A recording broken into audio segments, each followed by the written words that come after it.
Hi, this is Dr. Meece, and this is ECHD 2435. And in this presentation, I'm going to talk about a certain aspect of the context of children's development, and that is developmentally appropriate practice. And I want to begin with this statement. And the place where I most associate this statement was when I was an undergraduate in college in Alabama. I got a summer job working at a summer camp in middle Alabama. And I remember that first weekend that we reported to camp before any campers arrived. There was a sort of a group meeting. You can imagine a weekend sort of orientation to your jobs. And I remember that Friday night when we first arrived, the person he wasn't a person that worked directly at camp. He was the director of this was a YMCA camp, and so he was the director of the whole area YMCA, and he came up to give us our opening talk on that Friday night. And I remember he got to the end of his talk and he said something like this. He said, "Now, this first couple of weeks, it's gonna be kind of hard with the Lions Club kids, and everything is gonna be new, and it may seem pretty difficult. It's gonna get better. If you feel like you're just not gonna be able to continue, please just call me. Please call me first." And I remember thinking he was like, "Don't quit the first 2 weeks," you know? He was kind of saying that, and I thought it was kind of odd. So I made a mental note of it. And I remember the next day, that Saturday, during a break time, we were playing basketball in the outdoor kind of area. And there was this guy. He was probably what, 19, 20, but he had the wisdom of someone who'd worked at camp the year before. And so those of us who were first year camp counselors were kind of listening to him for some input and descriptions. And he was giving us all of his advice. And he said at one point, "Now, this first couple of weeks with the Lions Club kids, you can't you can't give them an inch. They'll take a mile. You've got to be firm with them. You've got to lay down the law. You got to tell them exactly what to do like you mean it. But after that, when the regular campers come, you can relax a lot. It'll be a lot easier." Well, this is the second time I'd heard Lions Club kids, and I didn't know what that was, but I noticed it. And then later, part of my job was to be a lifeguard. And you can imagine how a summer camp swimming area in a lake looks, where you have sort of sectioned off swimming areas of your non-swimmers and beginners and your better skilled swimmers in the deeper water. And the waterfront director had gone through like our different positions and our different orders and our different fields of vision. And he got to the end, and this girl, she says, "Now, everybody, this first couple of weeks with the Lions Club kids, you have got to really be on your toes. They'll come in, none of them know how to swim, and they'll jump right in the deep water, and you've really got to be on the watch out for them." And I remember that waterfront director just looked at her kind of steely eyed, and he said, "I don't know. To me, kids are kids." And I never forgot that. Kids are kids. And I think what he meant was that all kids can do kid stuff. So let me tell you a little bit more about the context. It took me a while to figure this out, probably the next week or two. But I learned who Lions Club kids are. So the Lions Club is an organization that does charitable work. They do things like purchase glasses for children who live in poverty. And one of the things that the Lions Club did there in central Alabama was pay for summer camp for a couple of weeks for kids who lived in poverty. And buses would pick up kids in different communities and areas. Uh, which in that part of the, that part of the state, towns like Montgomery meant that the children living in poverty were probably two-thirds, four-fifths African American children, maybe one-third, one-fifth white children. It was disproportionately African American kids. The regular campers who came a couple of weeks later were middle class kids whose parents paid for them to come to summer camp. And they were mostly white kids, probably two-thirds white, three-fifths white, uh, a much smaller number of African American kids. And what people were saying was that these kids in poverty were these kids, and those kids who were middle class were those kids. And these kids had to be treated differently because these kids didn't have the same kind of background. These kids you had to be very strict with because that's what they were used to. But those kids, you could give them choices and they were able to make decisions for themselves. They were able to regulate their behavior. And what that waterfront director was saying was that kids are kids, that there is no difference between these kids and those kids. And I tell you, the older I get, the more I can't stand when I hear things. People say these kids and those kids. And we hear it a lot. We hear it in different places in our community. We hear it between different schools, different neighborhoods, different backgrounds. And that moment really had an impact on me, that idea that kids are kids. And I believed it, and I still believe it.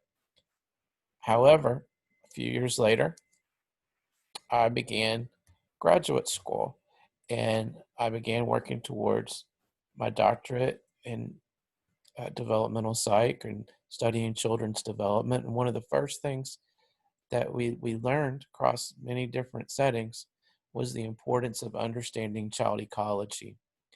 And that is understanding how the world around a child, the contextual factors like their family, their neighborhood, their culture, how those influence their behavior and their development, everything from language to the to the kinds of resources they have, to their opportunities to go to museums and have a good quality school. All of those are impacted, and of course it does. Of course it does. It's like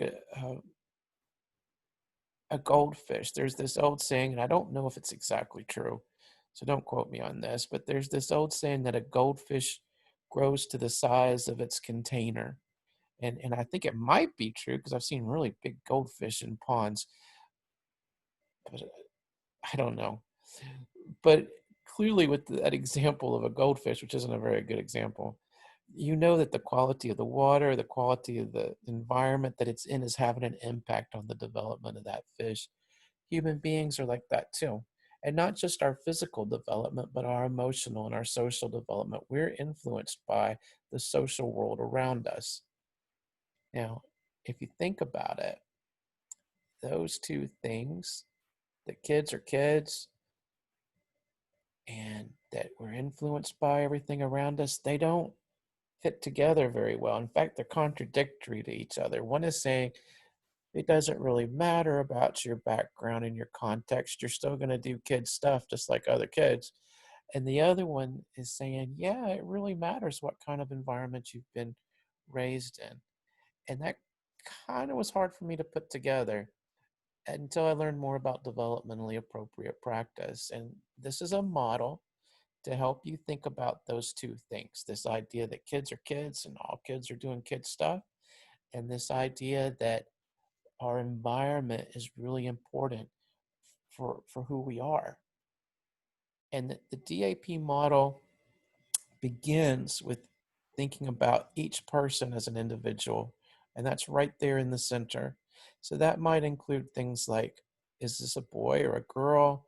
Is this a child with different abilities? Is this a child who has genes that allow them to be really big for their age, and so people treat them differently? Any of those individual traits that make us unique fall into this part of the model. And that's surrounded by age-related expectations. This is the our kids part. This is the part where all kids do kid stuff. And one example I like to use here that's easy for me to think about is cutting with scissors in preschoolers. I have a really good idea. I know how 3-year-olds hold scissors and cut paper. I know how 2-year-olds cut with paper or hold scissors. I know how 4-year-olds can cut along a straight line with their scissors. If you showed me a 3-year-old and asked me to guess how they were going to hold scissors, I could probably guess it. However, I know that not all 3-year-olds cut scissors the same. Most of them look pretty typically 3-year-olds. They're holding them. They may they may hold them with difficulty in their hands, and they'll make one cut all the way down. They'll make one cut all the way down. They'll make one cut all the way down. The paper will look kind of jiggy jagged when they're done. However, there are some 3-year-olds that don't cut like that. Some of them have never really held scissors before, and they look more like 2-year-olds, maybe holding the scissors backwards. And other ones, they use scissors quite a bit. Somebody says, "Hey, let's work on this construction paper. Here's some materials to do art," and so they're very skilled with it, and they look more like 4-year-olds just cutting along a straight line. But I can make a pretty good estimation and say this is a typical 3-year-old. And that's what that age-related part is.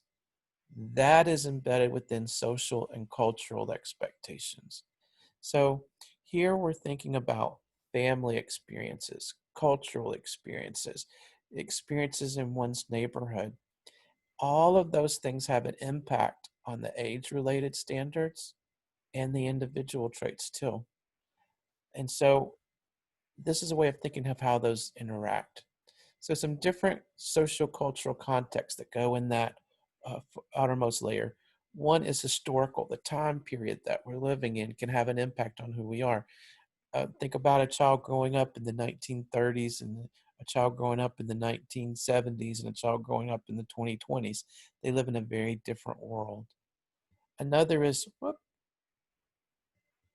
Another is social. That's the actual relationships we have with people, with our families, with our peers, with our teacher. What is the quality of those relationships? A third is economic, and a fourth are various cultural factors. And I'll talk about these in turn. Culture is sort of the trappings of our society, the things that are passed from one generation to the next. They can be rules for our behavior, like how do you respond?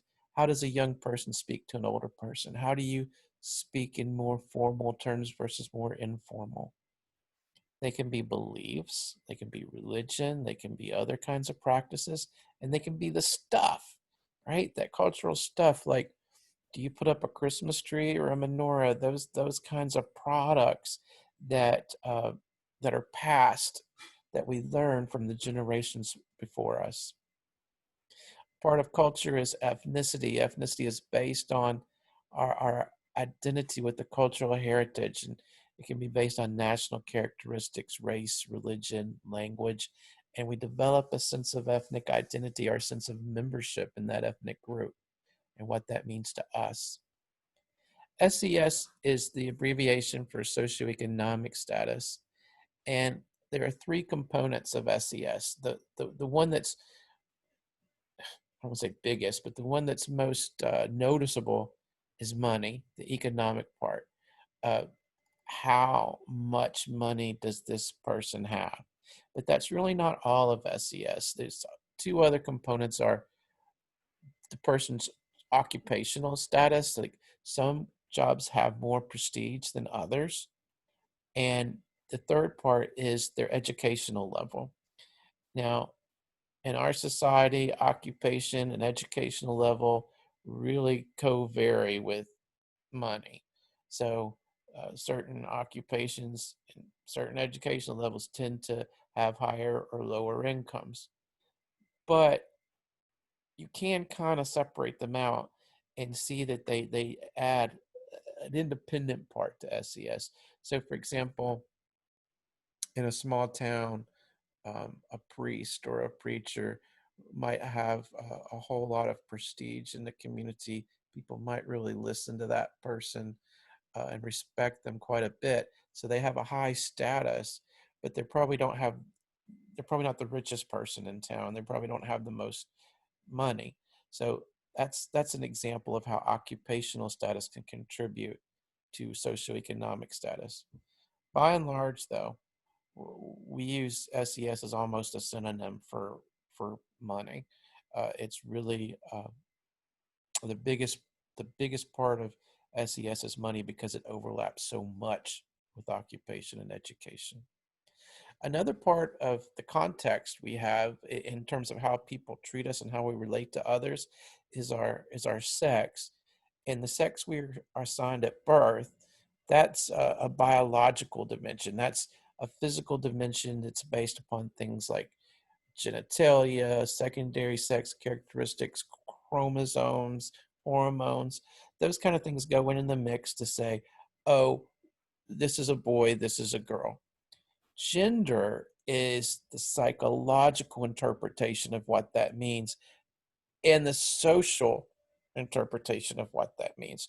So we develop a sense of what it means to be a boy or a girl and what society expects from us and how society will treat us. Uh, that makes up our gender identity. We'll talk more about that later in the semester. Um, Another part of context can be what were called and still are called risk factors. Um, you may hear the term adverse childhood experiences, and that's the idea that negative events that happen in childhood, like experiencing violence or child abuse or neglect, uh, these can have a long term effect on children by impacting their ability to develop relationships and can lead to later adjustment problems like substance use and mental health. Um, I want to say a couple of things about risk factors and childhood adverse childhood experiences. Those links that we see between adverse child experiences and later adjustment, those later risky behaviors and chronic health conditions, those are correlational. And in the next few weeks, we'll talk about research methods and how correlation is not causation. But you can't go to any one person and say, hey, you have this risk factor, you were low birth weight, or you had a single parent, or your parent was incarcerated, or your parent was a substance abuser. We could list off a lot of risk factors, things that are associated with not doing well in school or doing well in career later. You can't go to any individual child and say, hey, you have this risk factor. That means you're going to have this negative outcome, because statistics don't work that way. You can never go to an individual person and say this happens. What risk factors are identified from is by looking at the whole population and saying, oh, of the kids who have trouble later in school, there's a disproportionate number of them who happen to have been a low birth weight, for example, of a risk factor. But there are some kids who had low birth weight that didn't have trouble in school. And there are some kids who had trouble in school that didn't have low birth weight. So it's not a sentence, it's not a perfect link. The purpose of adverse childhood experiences and risk factors is to identify, here are some things that may be negative for children. Let's try to buffer them from it. In a course like this, we end up looking at a lot of risk factors, and we forget sometimes to think about the opposite view of protective factors. We all know kids who grew up with a lot of challenges in life and who were fine. They did very well. So what kind of factors helped them? What were the buffers? What were their protective factors? What caused them to have this resilience? So the nature of this course is that we will talk about risk factors. And when we do that, I don't want you to get stuck in this model of thinking of of development as negative, as kind of running away from the bad things. It is important for us to identify uh, factors that are associated with negative outcomes, but that does not mean that any child is destined for a negative outcome at all. All right, that's where I'm going to stop this talk for now.